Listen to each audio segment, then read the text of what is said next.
तो hyper conjugation क्या करता है? हाइपर कॉन्जुगेशन भी एक तरीके से किसी भी फ्री रेडिकल को, एक तरह से किसी भी फ्री रेडिकल को, ठीक है, एक तरह से किसी फ्री रेडिकल को या किसी भी तरीके के कार्बोकैटायन को स्टेबलाइज करने का एक और तरीका है। डू यू अंडरस्टैंड? तो बेसिकली हाइपर कॉन्जुगेशन क्या है? किसी भी फ्री रेडिकल को या किसी भी कार्बोकैटायन को स्टेबलाइज करने का एक तरीका है। समझ में आई? तो यहाँ पे जब हम हाइपर कॉन्जुगेशन की बात करेंगे तो आप समझो क्या होता है। मैंने आपको एक सिंपल चीज बतानी है कि CH3 और इसके पड़ोस में एक और कार्बन है which is CH2+। Did you understand my point? तो CH2+ का मतलब क्या है? कि CH2+ का मतलब ये है कि it is a p orbital and it is an empty p orbital. It is an empty p orbital. तो पॉजिटिव चार्ज का मतलब ही ये होता है that it is an empty p orbital. And what do we have in here? We have CH3. Are you understanding? Right? So when we are talking about this particular part, so this is empty p orbital and this is a sigma bond. तो आप लोग को ये चीज पता होगी कि rotation about a sigma bond is possible, yes और no? Rotation about a sigma bond is possible. Are you understanding? तो rotation about a sigma bond is possible का मतलब क्या है? कि भाई मैम यहाँ पे एक एच है, एक मेरे पास रेड वाला एच है, एक मेरे पास ब्लू वाला एच है। तो जब इस बॉन्ड के अबाउट रोटेशन होती है तो आप इस बात को ऐसे समझो कि होगा क्या कि मैम रोटेशन होते होते क्या होता है, ये CH2 यहाँ पे तो एम्प्टी ही रह गया। फ्री रोटेशन का मतलब ये होता है कि कोई एक एटम को रोककर एक को घुमाना। तो मैंने CH2 को फिक्स कर लिया। अब मैंने CH2 को फिक्स कर लिया तो ये वाला CH3 बॉन्ड ये मेरा रोटेशन कर सकता है। डू यू अंडरस्टैंड? तो मैंने क्या करा, मैंने इस CH2 को यहाँ पर फिक्स कर दिया और ये वाला बॉन्ड मेरा फ्री रोटेशन कर सकता है। Did you understand my point? Yes ma'am. तो यहाँ पे आप देखो जब रोटेशन होगी तो क्या होगा, रोटेशन होगी तो क्या होगा मुझे बताइए। कि मैम ये रेड वाला एच यहाँ आ जाएगा, रेड वाला एच यहाँ आ जाएगा, ब्लू वाला एच, ये रोटेशन हुई तो ये ऐसे घूमेंगे सारे। तो फिर क्या होगा, फिर एच यहाँ आ जाएगा और ब्लैक वाला एच यहाँ आ जाएगा नीचे की तरफ। ब्लू वाला एच की जगह आ जाएगा, एच वाला ब्लैक वाले की जगह आ जाएगा और ब्लैक वाला ब्लू वाले की जगह आ जाएगा। डू यू अंडरस्टैंड? तो आपको ये चीज समझनी है कि फ्री रोटेशन के अंदर बारी बारी इस पॉजिटिव ऑर्बिटल के सामने, इस पॉजिटिव ऑर्बिटल के सामने बारी बारी एक ये वाला एच आएगा, एक ये वाला एच आएगा और एक बार ये वाला एच आएगा। तीन अलग अलग एच बारी बारी आएंगे। अब आप ये समझो कि एम्प्टी पी ऑर्बिटल का मतलब क्या है। What do you mean by empty P orbital? कि मैम जब ये एम्प्टी पी ऑर्बिटल है मतलब वहां पे बहुत सारा पॉजिटिव चार्ज है, वहां पे बहुत सारा क्या है, पॉजिटिव चार्ज है। तो यहाँ पे जो दो इलेक्ट्रॉन्स हमारे पास हैं, ये दो इलेक्ट्रॉन्स क्या कर रहे हैं, ये दो इलेक्ट्रॉन्स इस लोन पेयर इस एम्प्टी पी ऑर्बिटल की तरफ जा रहे हैं। तो ये जो लोन पेयर्स हैं वो कहाँ जा रहे हैं, वो इस एम्प्टी पी ऑर्बिटल की तरफ जा रहे हैं। Did you understand my point? तो जब वो इस एम्प्टी पी ऑर्बिटल की तरफ जा रहे हैं तो क्या होगा मुझे बताइए, क्या होगा मुझे बताइए। कि मैम थोड़ी देर के लिए, थोड़ी देर के लिए सही, ये वाला जो बॉन्ड है तो CH2 में एम्प्टी पी ऑर्बिटल तो है ही, और यहाँ पे जो ये हमारा सिग्मा बॉन्ड है बेटा ये क्या है, ये हमारा हाइब्रिडाइज्ड ऑर्बिटल है। ये तीन हमारे हाइब्रिडाइज्ड ऑर्बिटल हैं जो H के S ऑर्बिटल के साथ बॉन्ड बना रहे हैं। ठीक है, जो H के S ऑर्बिटल के साथ क्या कर रहे हैं, बॉन्ड बना रहे हैं। तो आप इस बात को समझो कि अगर वो हमारे इस तरह से बॉन्ड्स बना रहे हैं तो this is going to be my what, this is going to be my positive charge. तो अगर ये मेरा पॉजिटिव चार्ज है तो क्या होगा मुझे बताइए, अगर ये मेरा पॉजिटिव चार्ज है तो क्या होगा बताइए। कि मैम यहाँ पर जो एम्प्टी ऑर्बिटल है, पॉजिटिव चार्ज अपनी तरफ इलेक्ट्रॉन्स को अट्रैक्ट करेगा। तो ये जो इलेक्ट्रॉन पेयर्स हैं, these electron pairs shall be attracted towards this lone pair. तो थोड़ी देर के लिए क्या होने वाला है, थोड़ी देर के लिए सिचुएशन होने वाली है कुछ ऐसी कि मैम ये कार्बन था, ये CH2 से जुड़ रहा था जिसपे प्लस चार्ज था, और ये वाला जो ऑर्बिटल है हाफ ऑर्बिटल ये मुड़ के इसके साथ बॉन्ड बनाने लग गया और ये H का जो ऑर्बिटल है दूर रह गया। तो दोनों इलेक्ट्रॉन्स इस CH2+ के इसमें आ गए। डू यू अंडरस्टैंड माय पॉइंट? डू यू अंडरस्टैंड माय पॉइंट? Yes, बताइए। ma'am. So what exactly do you understand from this part? Just tell me. What exactly do you understand from this part? कि ma'am हमारे पास जब इस तरह से structure बना तो क्या हुआ, थोड़ी देर के लिए सही ये p ऑर्बिटल जो था, ये मेरा एम्प्टी p ऑर्बिटल भर गया। और क्या हमें यही करना था? क्या हमें यही करना था कि इस पॉजिटिव चार्ज को इलेक्ट्रॉन दे दो तो ये पॉजिटिव चार्ज क्या हो जाएगा मेरा, ये मेरा पॉजिटिव चार्ज न्यूट्रल हो जाएगा। आई यू अंडरस्टैंड? बताइए। अब जब ये पॉजिटिव चार्ज मेरा न्यूट्रल हो जाएगा तो क्या है इसका मतलब, बताइए। जब ये मेरा पॉजिटिव चार्ज न्यूट्रल हो जाएगा तो इसका मतलब क्या है, बताइए। बताइए। जब ये पॉजिटिव चार्ज मेरा न्यूट्रल हो जाएगा तो इसका मतलब क्या है? इसका मतलब ये है कि मैम लेकिन ये O का जो H S ऑर्बिटल है ये दूर भागने लगेगा। और जब ये दूर भागने लगेगा तो इसका मतलब क्या है कि भाई मैम वापस से ये रेड वाला ऑर्बिटल जाएगा और ये वापस से उस ऑर्बिटल के साथ बॉन्ड बना लेगा। तो हमारे पास यहाँ पर क्या है, हमारे पास यहाँ पे CH2 है और ये पॉजिटिव चार्ज है और ये है और ये है। बताइए हाँ है ना? तो यहाँ पे भी एक लोन पेयर है और यहाँ पर भी एक लोन पेयर है। Did you understand? तो ये वाला p ऑर्बिटल फिर से खाली हो गया। तो आप ये समझो कि जैसे यहाँ पे देखो एक तो सिग्मा बॉन्ड था ही, एक हमारे पास ये ऊपर की तरफ ओवरलैपिंग हो गई। और ओवरलैपिंग होने की वजह से क्या होगा मुझे बताइए। ओवरलैपिंग होने की वजह से क्या होगा कि फ्री रोटेशन पॉसिबल नहीं है, तो फ्री रोटेशन रुक जाएगी। Free rotation will stop. Do यू understand? And whenever free rotation will stop, what do you think is going to happen? Just tell me. Whenever free rotation is going to stop, what do you think is going to happen? Just tell me. That whenever free rotation stops, जैसे ये bond खुला फिर से free rotation चालू, तो अब की बार ये वाला एच इधर आ जाएगा, ये वाला एच इधर आ जाएगा, ये वाला एच इधर चला जाएगा। तो अब की बार लोकेशन फिर से बदल। और CH2 तो था ही अपना MTP ऑर्बिटल के साथ, पर अब की बार ये ब्लैक वाला एच के साथ जो बॉन्ड बना रहा था वो आ गया। और ये वाला ब्लैक वाला जो एच के साथ बॉन्ड बना रहा था वो इधर आ गया। मतलब H1 2 3 में से अगर मैं बोलूँ तो H2 यहाँ आ गया, H3 यहाँ आ गया और H1 यहाँ आ गया। डू यू अंडरस्टैंड माय पॉइंट? डू यू understand my point? Yes, ma'am. तो फिर से क्या होगा मुझे बताइए, नियरेस्ट इस MTP ऑर्बिटल के यही वाला H3 पड़ा तो उसने इसके ऑर्बिटल फिर खींच लिया। तो फिर से क्या हुआ कि CH2 बना, ये वाला ऑर्बिटल H2 वाला ये ओवरलैप करने पहुंच गया किसके साथ,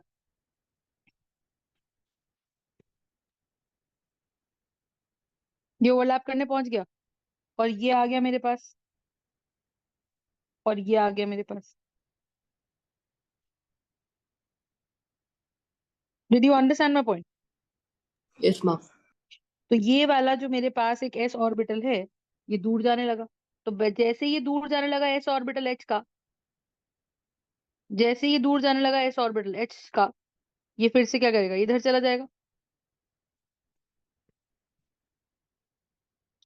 और CH2 का ऑर्बिटल ये फिर से खाली हो जाएगा और ये फिर से इस तरह से H के साथ बॉन्ड बनाएगा।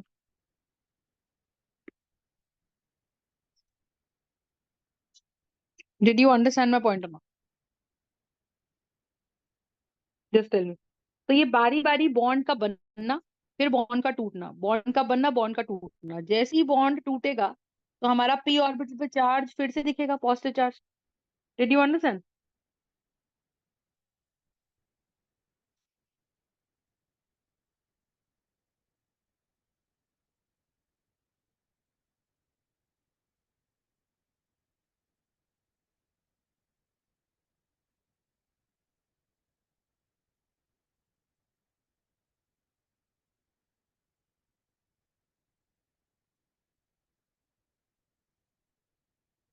यस और नो?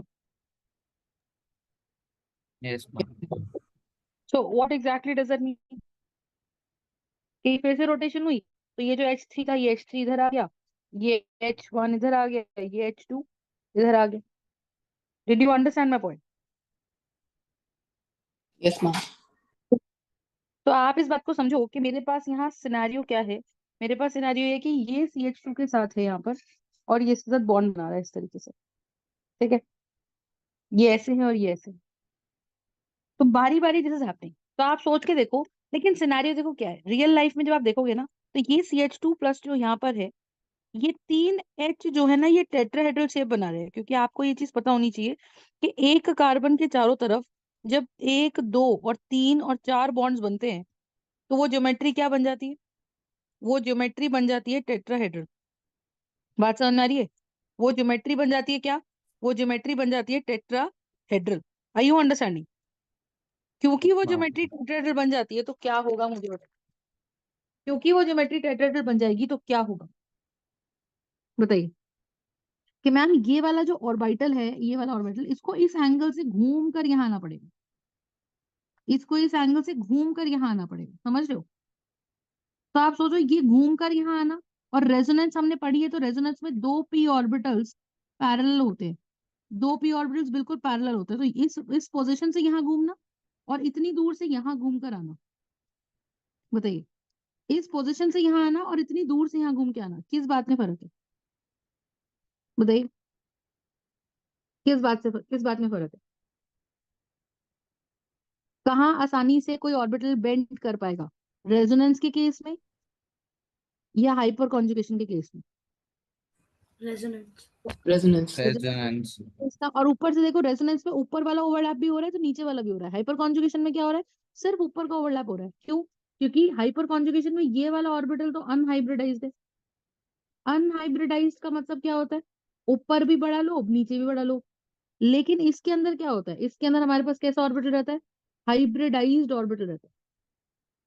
हाइब्रिडाइज्ड ऑर्बिटल रहता है जिसमें सिर्फ ऊपर वाला लोब होता है और नीचे वाला लोब होता ही नहीं, या बहुत छोटा होता है। तो ऊपर वाला लोब और नीचे वाला, और उसमें क्या है, ऊपर वाला लोब भी और नीचे वाला लोब भी। Did you understand? कंसेप्ट समझ में आ रहा है? Yes ma'am. तो आप इस बात को समझो कि मेरे पास क्या हो रहा है कि इसमें से ऊपर ऊपर का ओवरलैप है और नीचे का ओवरलैप है ही नहीं। और जब ऊपर ऊपर का ओवरलैप है और नीचे का ओवरलैप है ही नहीं, इसका मतलब क्या है, बताइए। इसका मतलब क्या है? कि मैम हाइपर कॉन्जुगेशन के केस में, हाइपर कॉन्जुगेशन के केस में ओवरलैप जो हो रहा है वो इलेक्ट्रॉन डेंसिटी तो दे रहा है, इलेक्ट्रॉन डेंसिटी ट्रांसफर तो कर रहा है। किसके अंदर? एमटीपी ऑर्बिटल के अंदर। एमटीपी ऑर्बिटल के अंदर वो इलेक्ट्रॉन डेंसिटी ट्रांसफर तो कर रहा है, बट रेजोनेंस में थोड़ी ज्यादा कर रहा है, क्योंकि रेजोनेंस में ऊपर से भी ट्रांसफर कर रहा है, नीचे से भी ट्रांसफर कर रहा है। ऑल्सो रेजोनेंस में जो बेंडिंग कैपेसिटी है वो प्यास में से ही बेंड करना है। लेकिन यहाँ पे क्या हो रहा है, हाइपर कॉन्जुगेशन में इतनी दूर से बेंड करके आना है इससे, तो ओवरलैप करने के लिए। और वो भी बेंड परमानेंट नहीं है, बेंड कर रहा है वापस जा रहा है, बेंड कर रहा है वापस जा रहा है। तो इससे हम कहते हैं कि भाई hyper conjugation definitely positive charge को रिड्यूस करता है, और हमको यही तो करना है। नहीं तो आप लॉजिक समझो कि अगर एक पूरे स्ट्रक्चर के अंदर क्या हो, मुझे बताइए। अगर एक पूरे स्ट्रक्चर के अंदर यहाँ पर ये बॉन्ड्स बने रहें और यहाँ पर पॉजिटिव चार्ज बना रहे, तो आप मुझे बताइए क्या होगा। ये जो पॉजिटिव चार्ज मेरे पास है, ये पॉजिटिव चार्ज क्या करेगा? ये पॉजिटिव चार्ज इन इलेक्ट्रॉन्स को अपनी तरफ खींचेगा तो बॉन्ड को तोड़ेगा। तो हमको तो बॉन्ड परमानेंटली तोड़ने नहीं है ना। अगर ये पॉजिटिव चार्ज यहाँ पे बना रहा, अगर ये पॉजिटिव चार्ज यहाँ पे बना रहा, इसका मतलब क्या है, बताइए। इसका मतलब ये है कि मैम ये पॉजिटिव चार्ज आसपास के बॉन्ड्स को तोड़ने के लिए दुखी करेगा, क्योंकि हर बॉन्ड में कुछ नहीं है तो इलेक्ट्रॉन्स ही हैं। तो ये सो मॉलिक्यूल अनस्टेबल हो जाएगा। और क्योंकि हमें इस मॉलिक्यूल को स्टेबल करना है तो क्या होगा, मुझे बताइए। क्योंकि हमें इस मॉलिक्यूल को स्टेबल करना है तो वी हैव CH2+, और यहाँ पे मेरे पास CH और H है। हाँ, है ना? तो क्या होगा, क्या होगा? CH है।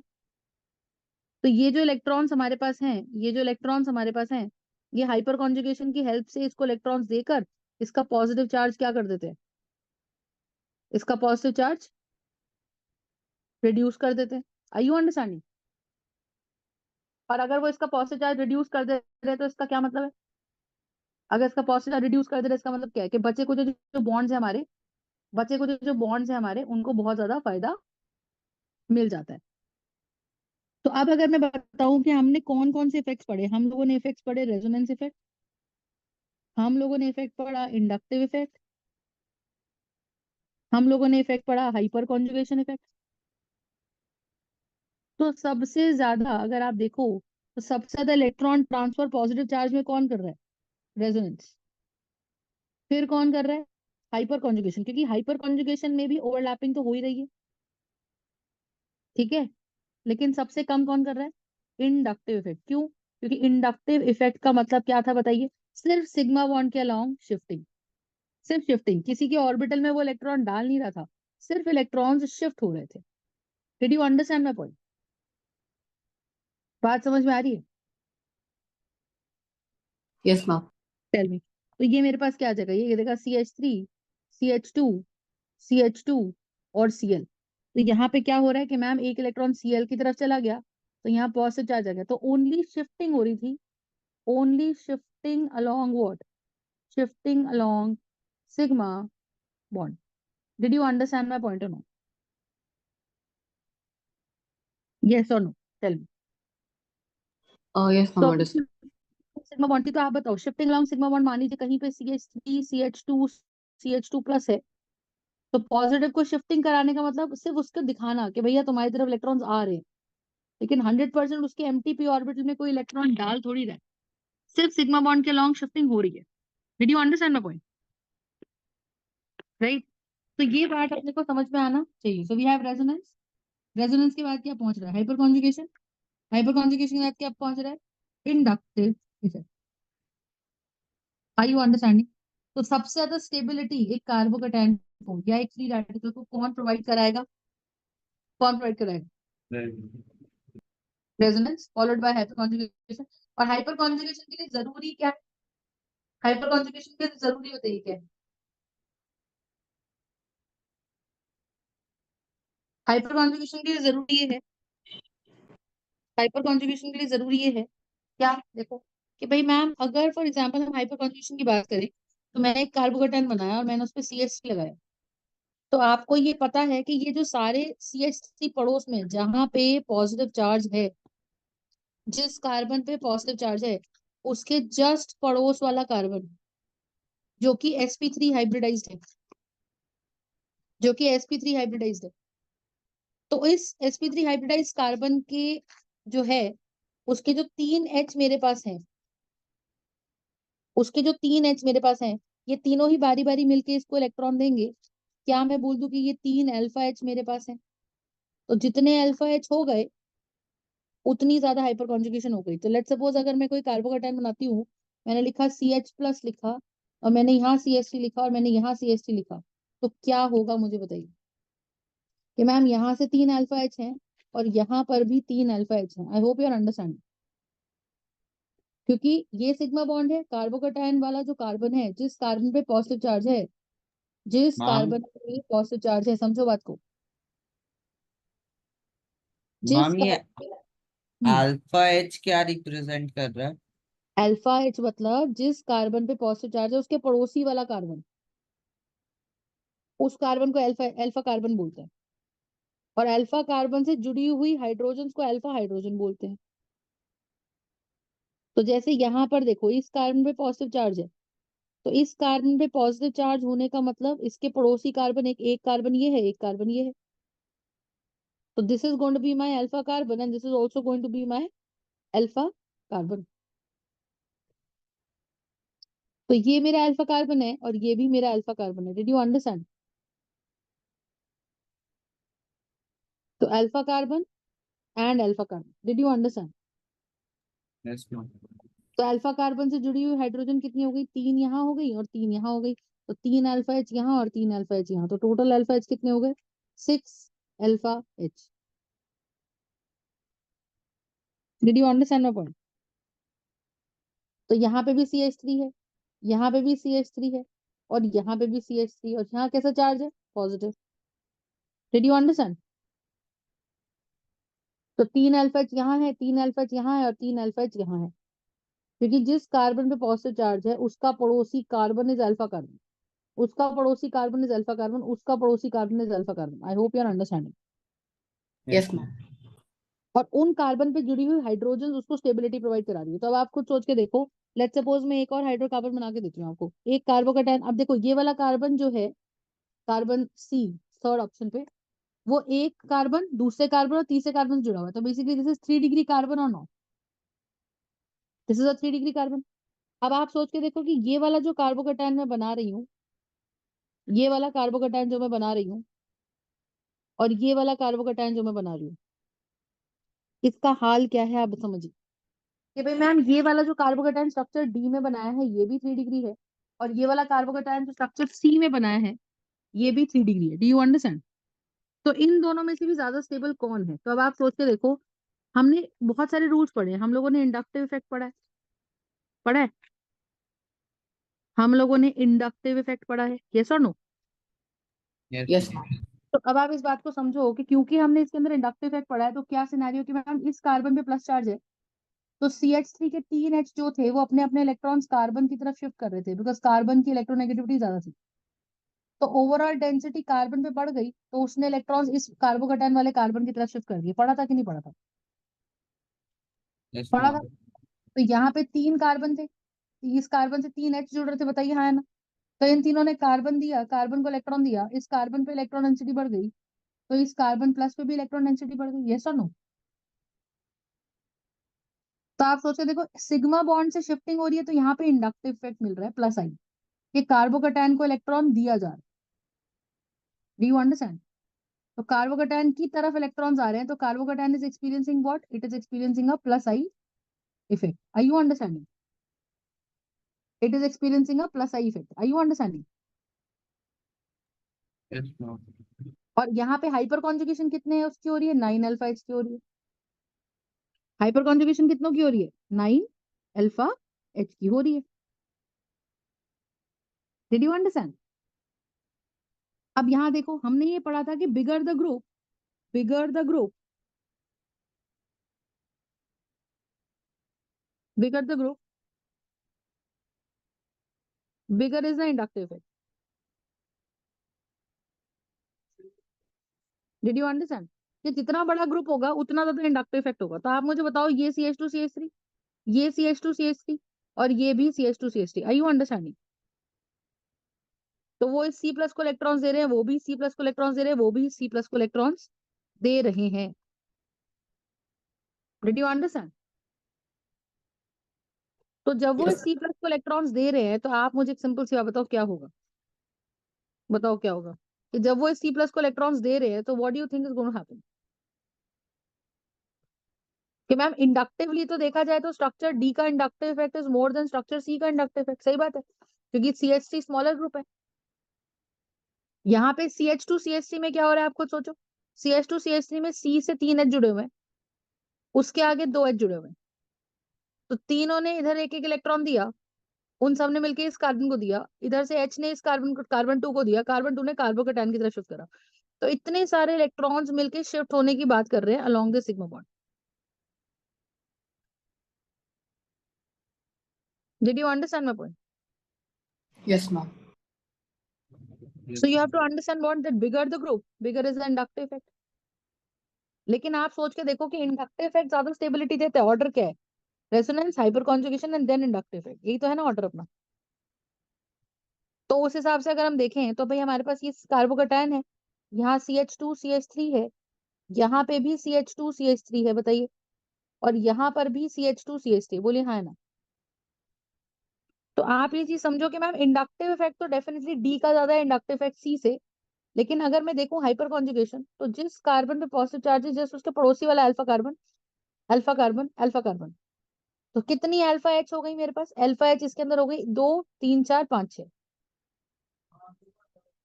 6 अल्फा H हो गई, यस और नो? यस और नो? Yes, ma'am. और अगर 6 अल्फा H हो गई तो इसका क्या मतलब है? अगर 6 अल्फा H हो गई तो इसका क्या मतलब है, बताइए? Ma'am, comparatively hyper conjugation कम होगी. तो इसमें हाइपर कॉन्जुगेशन कम होगी। तो अब मैं अगर आपसे पूछूं कि भाई है तो दोनों ही 3 डिग्री के, तो ज्यादा स्टेबल कार्बोकैटायन कौन सा हुआ? तो हम कहेंगे कि भाई सी वाला, क्योंकि hyperconjugation in structure C is more than hyperconjugation in structure D, and हमको पता है कि hyperconjugation provides more, hyperconjugation provides more stability. Are you understanding? Hyperconjugation provides more stability. Are you understanding? Yes, ma'am. Any doubts in this? No, ma'am. Right? So this is the concept. तो ये concept अपने को समझ में आना चाहिए. Did you understand? Yes, ma'am.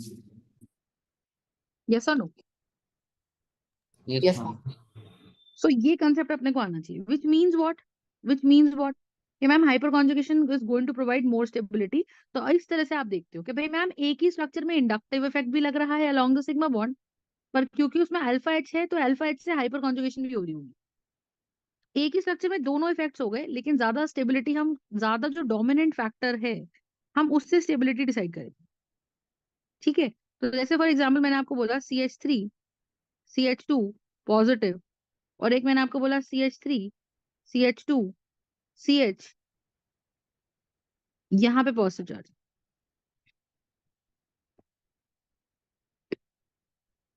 और ये मेरे पास स्ट्रक्चर क्या है, ये स्ट्रक्चर है ये. तो दोनों ही 2 डिग्री कार्बोकेटायन है. And I want you to tell me कि भाई ज्यादा स्टेबल कार्बोकेटायन कौन सा है, स्ट्रक्चर ए या स्ट्रक्चर बी. तो आप पहले तो ये बताओ कि इसमें इफेक्ट्स कौन कौन से लग रहे हैं. क्या ये CH3 अपना इलेक्ट्रॉन सी प्लस को दे रहा है? क्या ये वाला CH3 अपना इलेक्ट्रॉन सी प्लस को दे रहा है? यहाँ पे CH3 CH2 अपने इलेक्ट्रॉन सी प्लस को दे रहे हैं, और यहाँ से CH3 दे रहे हैं. तो इंडक्टिव इफेक्ट दोनों में दो दो हैं. इनफैक्ट मैं आपको बोलूंगी यहाँ पे मेरे पास 2 इंडक्टिव इफेक्ट्स हैं. यहाँ पे मेरे पास 2 इंडक्टिव इफेक्ट्स हैं. किस किस के? 2 inductive effects of CH3 groups. Are you understanding? और यहाँ पे मेरे पास 2 इंडक्टिव इफेक्ट्स किसके हैं? यहाँ पे मेरे पास 2 इंडक्टिव इफेक्ट्स किसके हैं? एक CH3 ग्रुप का और एक CH3 CH2 का. Are you understanding? Yes, ma'am. Did you understand? Any doubts in this? No, ma'am. Which means what? Which means what? कि मैम यहाँ पे मेरे पास स्ट्रक्चर A का इंडक्टिव इफेक्ट है और यहाँ पे मेरा स्ट्रक्चर B का इंडक्टिव इफेक्ट है. Did you understand or not? Yes, ma'am. Yes, ma'am. Got it or not? Yes, तो Got ma'am. उस it, ma'am. हिसाब से देखा जाए तो बड़ा ग्रुप तो स्ट्रक्चर बी में आ रहा है, क्योंकि जितना बड़ा ग्रुप होगा उतना सारे इलेक्ट्रॉन्स जुड़ जुड़ा के सिग्मा के लॉन्ग शिफ्ट होंगे. Did you understand? Yes, ma'am. Right. So that is the concept. What else do we have? What else do we have? Hyperconjugation. Hyper conjugation. यहाँ पे मेरे पास 6 अल्फा एच है, क्योंकि जिस कार्बन पे पॉजिटिव चार्ज है उसके पड़ोस वाला कार्बन और उसके पड़ोस वाला कार्बन उस पे कनेक्टेड एच. और यहाँ कितने हैं? जिस पे कार्बोकेटायन है उसमें क्या हाल है? उसका ये वाला कार्बन जिसपे 3 अल्फा एच है और ये वाला कार्बन जिसपे 2 अल्फा एच है. तो टोटल कितने हो गए? 5 अल्फा एच. तो definitely 6 alpha H is more then 5 alpha H. I hope you're understanding. Yes, ma'am. And hence, which is more stable?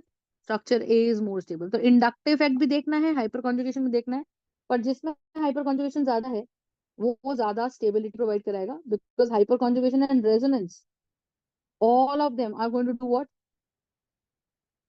All of them are going to transfer the electrons. Where? All of them are going to transfer the electrons towards the carbocation. Did you understand my point?